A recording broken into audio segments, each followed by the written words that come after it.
Hello दोस्तों, आप सभी का स्वागत है इसके टेक्निकल क्लासेस में। तो चलिए दोस्तों, आज बात करेंगे इलेक्ट्रिकल एसोसीरीज और इलेक्ट्रिकल एसोसीरीज के सभी एमसीक्यू को करेंगे जो इस बार एग्जाम में पूछा जाएगा। ठीक है, चाहे यूपीपीसीएल टी2 का एग्ज़ाम हो, चाहे बार्क का एग्ज़ाम हो, चाहे एनपीसीएल का एग्ज़ाम हो, चाहे कोई भी टेक्निकल एग्ज़ाम हो, तो उसके लिए बहुत महत्वपूर्ण होने वाला है। तो आप लोग वीडियो में इन तक ज़रूर बने रहिएगा। साथ ही साथ नए हैं तो चैनल को सब्सक्राइब करके वीडियो को ज़रूर शेयर कर दीजिएगा। आज का सबसे पहला प्रश्न दिया हुआ है, उससे पहले आप लोग डिस्क्रिप्शन को ज़रूर चेक कर लीजिएगा, क्योंकि डिस्क्रिप्शन में आप लोग के लिए व्हाट्सअप ग्रुप, टेलीग्राम, इंस्टाग्राम सभी का लिंक मिल जाएगा। आप लोग सभी को फॉलो कर सकते हैं, बारी बारी से सभी पे नोटिफिकेशन मिलता रहेगा। आज का सबसे पहला प्रश्न दिया है, उच्च वियोजन क्षमता वाले फ्यूज बहुत डैश प्रतिक्रिया करते हैं और प्रारंभिक प्रतिकर्ष और एक अधिक भार के बीच डैश कर सकते हैं। तो क्या करें, यानी कि क्या है, सबसे पहले यहाँ देखिए, बहुत यानी कि फ्यूज जो है बहुत उच्च प्रतिक्रिया वाला होना चाहिए। क्या है भाई, बहुत जो है यानी कि उच्च। और देखिए, इससे स्पष्ट होता है कि आंसर जो आने वाला है ये तेज ही वाला आने वाला है। ठीक है, यानी कि ज़्यादा ही वाला आने वाला है। कहने का मतलब ये हुआ, जो यानी कि HVC होता है, ठीक है, यानी कि उच्च वियोजन क्षमता वाला जो फ्यूज होता है बहुत उच्च, ठीक है ना, बहुत यानी कि तेज़ी से, ठीक है, यानी कि बहुत तेज़ी से प्रतिक्रिया करते हैं और प्रारंभिक प्रतिकर्ष और एक अधिभार के बीच जो है यानी कि भेद सकते हैं। क्या कर सकते हैं भाई, यानी कि भेद सकते हैं, यानी कि तेज़ी और भेद। ऑप्शन किस में दिया हुआ है, ए में कर रहा है, यानी कि धीमी से और भेद नहीं करता है। तो धीमी से तो नहीं भाई, ये तेज़ी से करता है लेकिन भेद करता है, तो ये ऑप्शन पहला गलत हो गया। बी में दिया है धीमी गति से भेद करता है, तो धीमी गति से भेद नहीं करता है भाई, तेज गति से भेद करता है, जो कि ऑप्शन डी में दिया है। राइट आंसर की बात किया जाए तो ऑप्शन इसका डी सही हो जाएगा। ठीक है, अगला प्रश्न पे चलते हैं।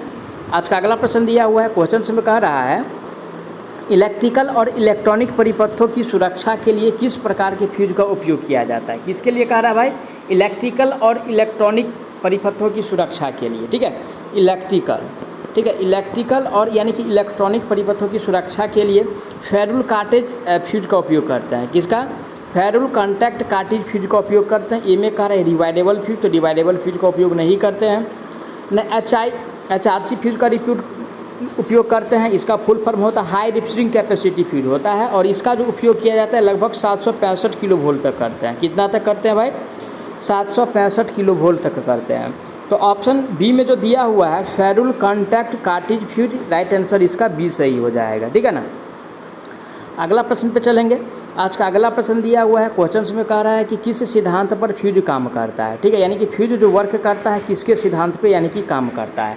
तो देखिए दोस्तों, यानी कि फ्यूज जो वर्क करता है अकॉर्डिंग टू ऑप्शन के हिसाब से देखा जाए तो ऑप्शन ए में कह रहा है प्रतिरोध का ताप प्रभाव पे, तो प्रतिरोध के ताप प्रभाव पे ये वर्क नहीं करता है। ठीक है ना, बी में कह रहा है यानी कि वोल्टेज के ताप प्रभाव, तो वोल्टेज के ताप प्रभाव पे ही वर्क नहीं करता है।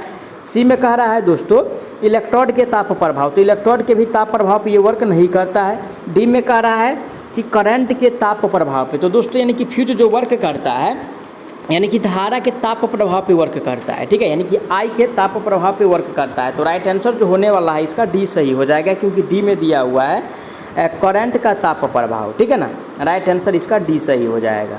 अब चलिए आज का अगला प्रश्न पे चलते हैं।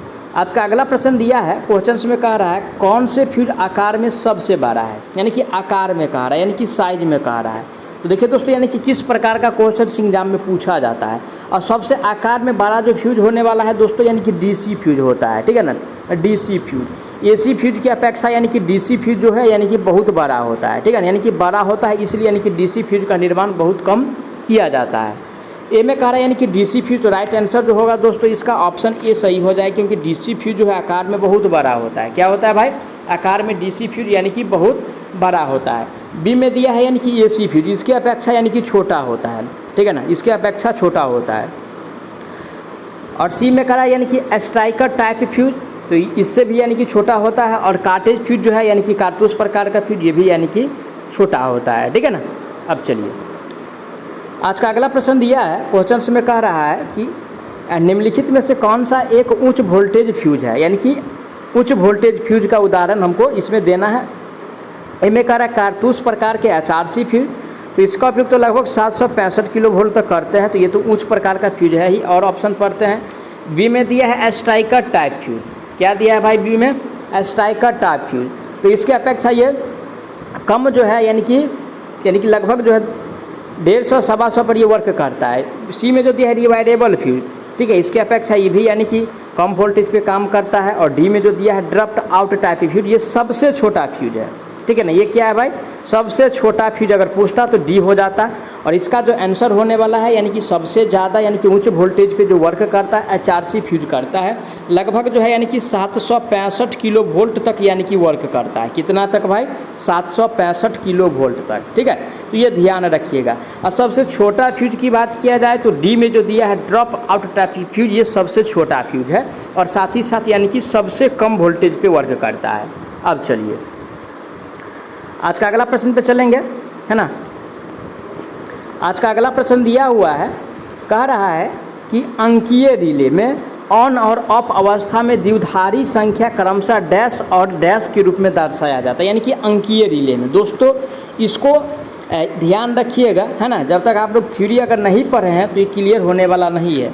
रिले है और दोस्तों रिले जब ऑन ऑफ होता है तो द्विधारी संख्या क्रमशः जो होता है इसका, है ना, द्विधारी संख्या जो होता है 1 और 0 होता है। क्या होता है भाई, 1 और 0 होता है। कुछ ऐसा प्रश्न होता है जिसको याद रखना ही पड़ता है, ठीक है, उसका कोई लॉजिक नहीं होता है।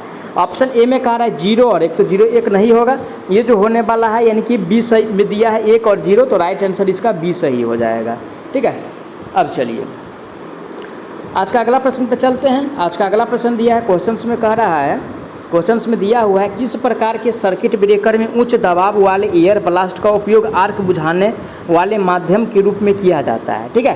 यानी कि आर्क बुझाने वाले माध्यम में हम किसका प्रयोग करते हैं वो हमको बताना है।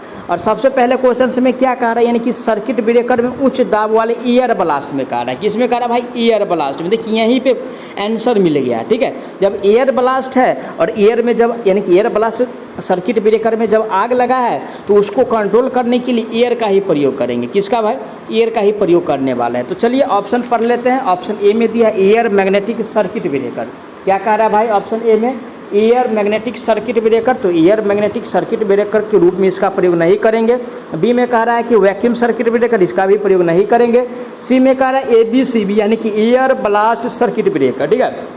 एयर ब्लास्ट सर्किट ब्रेकर का यानी कि शॉर्ट नाम है ABCB, ठीक है, ABCD air blast circuit breaker, ठीक है। तो इसका फुल फॉर्म भी आता है एग्जाम में कि ABCB का फुल फॉर्म क्या होता है, तो आप लोग जाने रहिएगा तो आराम से 1 नंबर वहाँ पे मिल जाएगा। तो एयर ब्लास्ट सर्किट ब्रेकर होता है। और यानी कि आर्क को बुझाने के लिए हम इसका ही प्रयोग करेंगे। जब यानी कि एयर ब्लास्ट सर्किट ब्रेकर है तो उसमें यानी कि एयर ब्लास्ट सर्किट ब्रेकर का ही प्रयोग किया जाएगा, जो कि ऑप्शन सी में दिया है। करेक्ट आंसर ऑप्शन इसका सी होने वाला है। अब चलिए आज का अगला प्रश्न पे चलते हैं। आज का अगला प्रश्न दिया है, क्वेश्चंस में कह रहा है कि निम्न में से कौन सा कम वोल्टेज फ्यूज का एक उदाहरण है, यानी कि कम वोल्टेज फ्यूज का उदाहरण है। HRC फ्यूज की बात किया जाए तो 765 किलो वोल्ट तक चले जाइए भैया। तरल प्रकार का HRC फ्यूज इससे अपेक्षा यानी कि है तो थोड़ा कम। और सी में दिया है एक्सपल्सन प्रकार का HRC फ्यूज, ये भी है, लेकिन ये दोनों जो है यानी कि, और लास्ट में जो दिया हुआ है ऑप्शन डी में, ये कह रहा है यानी कि ड्रॉप आउट प्रकार के फ्यूज। तो सबसे छोटा की बात इसमें पूछ रहा है और सबसे छोटा जो है दोस्तों ड्रॉप आउट प्रकार के फ्यूज है। इससे पहले भी इस पे बात किए थे। तो राइट आंसर जो होगा दोस्तों ऑप्शन इसका डी सही हो जाएगा, क्योंकि सबसे छोटा फ्यूज की बात किया जाए तो ड्रॉप आउट प्रकार के फ्यूज ही है, ठीक है। अब चलिए आज का अगला प्रश्न दिया हुआ है, क्वेश्चन में कह रहा है कि निम्नलिखित में से कौन फ्यूज तत्व की विशेषता नहीं है, यानी कि फ्यूज तत्व की विशेषता क्या नहीं है वो हमको बताना है। इसमें ए में कह रहा है यानी कि लो मेल्टिंग पॉइंट।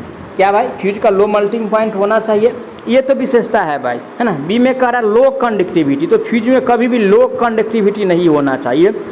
फ्यूज में दोस्तों हमेशा जो है यानी कि हाई कंडक्टिविटी होना चाहिए। क्या होना चाहिए, हाई कंडक्टिविटी होना चाहिए। डी सी में कह रहा है ऑक्सीकरण से प्रभावित नहीं है। ठीक है भाई, ऑक्सीकरण से प्रभावित तो होना ही नहीं चाहिए, ये भी बात सही है। और डी में जो दिया है लो यानी कि कम ओमिक नुकसान, तो ये भी तो नहीं होना चाहिए, ये भी यानी कि सही बात दिया हुआ है, ठीक है ना। तो इसका जो आंसर होने वाला है यानी कि कम कंडक्टिविटी, ये जो विशेषता के अंतर्गत ये नहीं आता है। कम कंडक्टिविटी जो है विशेषता के अंतर्गत नहीं आता है। तो राइट आंसर जो होगा ऑप्शन इसका बी सही हो जाएगा। कौन सा, B is the right answer on this questions. अब चलिए आगे बढ़ते हैं नेक्स्ट क्वेश्चंस पे। आज का अगला प्रश्न दिया है, क्वेश्चन में कह रहा है फ्यूज की करंट रेटिंग ऑपरेटिंग तापमान डैश है। किसका, यानी कि फ्यूज का कह रहा है ना, फ्यूज का। और देखिए दोस्तों, यानी कि फ्यूज की करंट रेटिंग का ऑपरेटिंग तापमान जो होता है, ठीक है ना, ये जो होता है दोस्तों, ये होता है यानी कि व्युत्क्रमानुपाती होता है, यानी कि यूनिवर्सली प्रोपोर्शनल होता है, ठीक है ना, व्युत्क्रमानुपाती होता है, ठीक है ना, व्युत्क्रमानुपाती होता है, जो कि ऑप्शन किस में दिया हुआ है, तो ऑप्शन ए में दिया है व्युत्क्रमानुपाती। तो राइट आंसर की बात किया जाए तो ऑप्शन इसका ए सही होने वाला है, ठीक है। अब चलिए आगे बढ़ते हैं। आज का अगला प्रश्न दिया है, क्वेश्चन में कह रहा है कि कौन सा फ्यूज ऑनलाइन सर्किट ब्रेकर के विकल्प के रूप में काम करता है, ठीक है, यानी कि ऑयल सर्किट ब्रेकर के रूप में जो वर्क करता है दोस्तों, उस सर्किट ब्रेकर का नाम बताना है, ठीक है ना। ए में कह रहा है यानी कि लिक्विड तरल प्रकार का फ्यूज, तो तरल प्रकार का फ्यूज जो है यानी कि ऑयल सर्किट ब्रेकर के विकल्प के रूप में काम नहीं करता है, तो ये तो गलत हो गया। बी में दिया है मेटल चढ़ा हुआ तेल में डूबा फ्यूज, तो दोस्तों ये जो है यानी कि ऑयल सर्किट ब्रेकर में होता है, जो कि राइट आंसर जो होगा इसका यानी कि बी सही होने वाला है। क्या, बी इसका सही होने वाला है, ठीक है। चलिए आगे बढ़ते हैं नेक्स्ट क्वेश्चन पे। आज का अगला प्रश्न दिया हुआ है, क्वेश्चन में कह रहा है कि मैग्नीट्यूड रिले डैश भी कहा जाता है, यानी कि मैग्नीट्यूड रिले का अन्य नाम क्या है। कौन सा रिले भाई, मैग्नीट्यूड रिले। और मैग्नीट्यूड रिले का दोस्तों अदर नाम की बात किया जाए तो इंडक्शन रिले है। कौन सा रिले है भाई, यानी कि इंडक्शन रिले है, ठीक है ना। ये ध्यान रखिए, क्वेश्चंस यानी कि पूछा जाता है घुमा करके, है ना, जो थ्योरी पढ़े हैं उस हिसाब से क्वेश्चंस पूछा जाता है। ऐसा नहीं है कि जो पढ़ लिए और वो आ ही गया एग्जाम में। तो आप पढ़िए, है ना, थ्योरी पढ़िए, लेकिन कॉन्सेप्ट क्लियर करके पढ़िए। ऐसा नहीं है कि डायरेक्ट किताब पढ़ रहे हैं, 10 पेज पढ़ रहे हैं, 5 पेज पढ़ रहे हैं, लेकिन उसका यानी कि कोई उसमें जो वर्ड दिया हुआ है कोई वैल्यू हमको याद ही नहीं है, तो पढ़ के कोई फ़ायदा नहीं है। तो इसलिए एक ही पेज पढ़िए, लेकिन उसमें से 95% कोशिश करिए यानी कि जानने का, है ना। राइट आंसर जो होगा दोस्तों इंडक्शन रिले जो दिया हुआ है ऑप्शन सी में दिया हुआ है, ठीक है ना। किस में दिया है, ऑप्शन सी में दिया है। राइट आंसर ऑप्शन इसका सी सही हो जाएगा। अब चलिए आज का अगला प्रश्न दिया है, क्वेश्चंस में कह रहा है निम्नलिखित में से कौन सा इंडक्शन टाइप रिले का उदाहरण नहीं है, ठीक है ना। इंडक्शन टाइप रिले का यानी कि उदाहरण नहीं है, वो हमको बताना है। ए में कह रहा है रिलैक्सेशन पोल रिले, बी में कहा है इंडक्शन कप रिले, और डी में दिया है सोडल पोल रिले, और डी में कह रहा है यानी कि वाट आवर मीटर रिले। तो देखिए दोस्तों, यानी कि जो नहीं है वो हमको चुनना है, ठीक है ना, जो नहीं है वो हमको चुनना है। और ऑप्शन ए में जो दिया है रिलैक्सेशन पोल रिले, ये यानी कि इसका उदाहरण नहीं है, लेकिन यानी कि induction type relay, shaded pole type और वाट आवर टाइप रिले जो है, इस तीनों का यानी कि ये तीनों जो है यानी कि इसका उदाहरण है इंडक्शन टाइप रिले का। लेकिन ऑप्शन ए में जो दिया है इसका उदाहरण नहीं है, तो राइट आंसर नहीं वाला पहचानना था, ऑप्शन इसका ए सही हो जाएगा। अब चलिए आज का अगला प्रश्न दिया है, क्वेश्चंस में कह रहा है विद्युत सर्किट के शॉर्ट सर्किट सुरक्षा के लिए निम्नलिखित में से किसका उपयोग किया जाता है। किसका कह रहा है भाई, यानी कि शॉर्ट सर्किट के लिए, है ना, शॉर्ट यानी कि सर्किट के लिए। और दोस्तों यानी कि शॉर्ट सर्किट के सुरक्षा के लिए अगर प्रयोग करते हैं अकॉर्डिंग टू ऑप्शन के हिसाब से, तो ए में कह रहा है रेसिस्टेंस यानी कि प्रतिरोध, तो प्रतिरोध का प्रयोग तो नहीं किया जाता है भाई, है ना, क्या है, प्रतिरोध का उपयोग तो नहीं करते हैं। जबकि बी में जो दिया हुआ है, बी में दिया हुआ है यानी कि ओवरलोड रिले, तो ओवरलोड रिले का भी प्रयोग नहीं करते हैं, ना कंडक्टर का प्रयोग करते हैं। ये जो है दोस्तों यानी कि इससे जो सुरक्षा यानी कि फ्यूज से ही सुरक्षा मिल जाता है। किससे भाई, यानी कि शॉर्ट सर्किट जो है सुरक्षा के लिए फ्यूज का उपयोग करते हैं, ठीक है ना। शॉर्ट सर्किट होता है तो फ्यूज क्या होता है भाई, फ्यूज अपने आप यानी कि पिघल जाता है, ठीक है ना। क्या होता है, फ्यूज का यानी कि फ्यूज जो है यानी कि अपने आप पिघल जाता है। तो राइट आंसर जो होने वाला है इसका डी सही हो जाए, क्योंकि डी में दिया हुआ है फ्यूज, ठीक है। अब चलिए आगे बढ़ते हैं। आज का अगला प्रश्न दिया हुआ है, क्वेश्चंस में कह रहा है कि देखिए SF6 परिपथ वियोजक में आर्क समन के दौरान गैस, ठीक है, यानी कि गैस होता है। और गैस कौन होता है भाई, ये गैस जो होता है ना, ये जो गैस होता है ये आपको ध्यान देना है। ए में कह रहा है कि S तथा F आयन में विखंडित हो जाता है, तो S तथा F जो आयन में विखंडित नहीं होता है दोस्तों, यानी कि इसमें मेनली रूप से अगर देखा जाए, है ना, तो ये जो होता है भाई, ये SF4 जो होता है यानी कि SF4 जो होता है, ये SF4 जो होता है यानी कि SF2 में यानी कि विखंडित हो जाता है, यानी कि टूट जाता है, जो कि ऑप्शन बी में दिया है। राइट आंसर की बात किया जाए तो ऑप्शन इसका बी सही होने वाला है, ठीक है ना। अब चलिए आगे बढ़ते हैं। आज का अगला प्रश्न दिया हुआ है, क्वेश्चन में कह रहा है कि एक आदर्श परिपथ विक्षेप को प्रदान करनी चाहिए, यानी कि आदर्श परिपथ विक्षेप को क्या प्रदान करनी चाहिए भाई?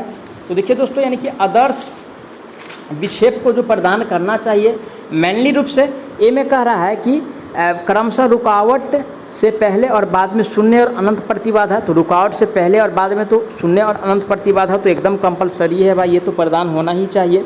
तो राइट आंसर ऑप्शन इसका ये सही हो जाएगा। ठीक है, अब चलिए आज का अगला प्रश्न दिया हुआ है, क्वेश्चंस में कह रहा है कि ELCB का पूर्ण रूप क्या है? ELCB, ठीक है, इसका फुल फॉर्म होता है अर्थ लीकेज सर्किट ब्रेकर। क्या होता है भाई? अर्थ लीकेज सर्किट ब्रेकर। ऑप्शन पढ़ते हैं। ऑप्शन ए में दिया है इलेक्ट्रोलाइटिक सर्किट ब्रेकर, तो ये पहला ऑप्शन गलत हो गया। बी में दिया अर्थ लॉकिंग सर्किट ब्रेकर, तो लॉकिंग नहीं होता है, लीकेज होता है। सी में करा अर्थ लीकेज सर्किट ब्रेकर। तो राइट आंसर जो दिया हुआ है ऑप्शन सी में दिया है, जो कि करेक्ट इसका ऑप्शन इसका सी सही होने वाला है। ठीक है ना, क्योंकि ELCB का जो फुल फॉर्म होता है अर्थ लीकेज सर्किट ब्रेकर होता है। MCB का फुल फॉर्म की बात किया जाए, है ना, किसका भाई? MCB का। चलिए इस पर भी बात कर लेते हैं, यानी कि MCB का इसका फुल फॉर्म होता है मिनिएचर। ठीक है, उसके बाद C से सर्किट और B से यानी कि ब्रेकर। ठीक है ना, OCB पे बात कर लेते हैं। तो OCB का फुल फॉर्म तो ऑयल सर्किट ब्रेकर। ठीक है, OCB का जो फुल फॉर्म होता है तो ऑयल सर्किट ब्रेकर होता है। तो ये सब ध्यान रखिए, क्वेश्चंस बार बार इस सबसे पूछा जाता है, फुल फॉर्म से भी 1-2 क्वेश्चंस मिल जाएगा एग्जाम में। ठीक है, अब चलिए आज का अगला प्रश्न दिया है, क्वेश्चंस में कह रहा है कि किसी युक्ति को सुरक्षा युक्ति की तरह प्रयोग किया जाता है। ठीक है ना, किस युक्ति को सुरक्षा युक्ति की तरह प्रयोग करता है? ए में कह रहा है मोटर, तो मोटर को तो सुरक्षा युक्ति की तरह प्रयोग नहीं करते हैं, ना जनित्र ना दोस्तों इन्वर्टर। लेकिन फ्यूज जो दिया है सुरक्षा युक्ति के तौर पर इसको प्रयोग करते हैं, क्योंकि अगर शॉर्ट सर्किट होता है तो फ्यूज पिघल जाता है और सर्किट ब्रेकर को कमांड देती है। तो राइट आंसर जो होगा दोस्तों ऑप्शन इसका सी सही हो जाए, क्योंकि सी में दिया हुआ है फ्यूज। अब चलिए आज का अगला प्रश्न दिया है, क्वेश्चंस में कह रहा है कि परिपथ वियोजक की विच्छेदन क्षमता को सामान्यतः प्रदर्शित किया जाता है, यानी कि परिपथ वियोजक का जो क्षमता होता है उसको किस रूप में प्रदर्शित करते हैं? तो दोस्तों यानी कि इसको जो प्रदर्शित करते हैं, है ना, अगर मैनली रूप से देखा जाए तो इसको जो प्रदर्शित किया जाता है, ठीक है ना, इसको जो प्रदर्शित किया जाता है ये किया जाता है MVA में। ठीक है, किसमें? MVA में। ठीक है ना, मेगा वोल्ट एम्पियर में। ठीक है ना, MVA में प्रदर्शित करते हैं। ए में कह रहा है एम्पियर, तो एम्पियर दोस्तों यानी कि धारा का यूनिट है। किसका भाई? यानी कि धारा का यूनिट है। तो राइट आंसर जो होगा दोस्तों ऑप्शन डी में दिया है MVA, करेक्ट आंसर इसका, यानी कि डी सही होने वाला है। अब चलिए आगे बढ़ते हैं नेक्स्ट क्वेश्चन पे। आज का अगला प्रश्न दिया है, क्वेश्चंस में कह रहा है कि कौन सी युक्ति भूदोष से सुरक्षा के लिए उपयुक्त किया जाता है? यानी कि भूदोष के लिए, है ना, भूदोष के लिए यानी कि अर्थ फॉल्ट से सुरक्षा के लिए किसका हम प्रयोग करते हैं? ठीक है ना, अर्थ फॉल्ट से सुरक्षा के लिए। तो देखिए दोस्तों, अर्थ फॉल्ट से सुरक्षा के लिए ELCB का प्रयोग करते हैं और इसका फुल फॉर्म होता है अर्थ लीकेज सर्किट ब्रेकर, जो कि ऑप्शन बी में दिया हुआ है ELCB। तो राइट आंसर जो होगा ऑप्शन इसका बी सही हो जाएगा। मैं आशा करता हूँ आप लोग सारा प्रश्न को अच्छा से समझे होंगे। अगर कोई भी प्रश्न में किसी प्रकार का डाउट रहता है तो आप लोग उसके लिए कमेंट कीजिएगा, आपको जवाब बहुत जल्द मिलेगा। साथ ही साथ प्लीज़ आप लोगों से विनती है, चैनल को सब्सक्राइब करके ज़्यादा से ज़्यादा ज़रूर सपोर्ट कीजिए, वीडियो को ज़रूर शेयर कर दीजिए ताकि हौसला बना रहे। तो चलिए मिलते हैं नेक्स्ट पार्ट में, तब तक के लिए जय हिंद।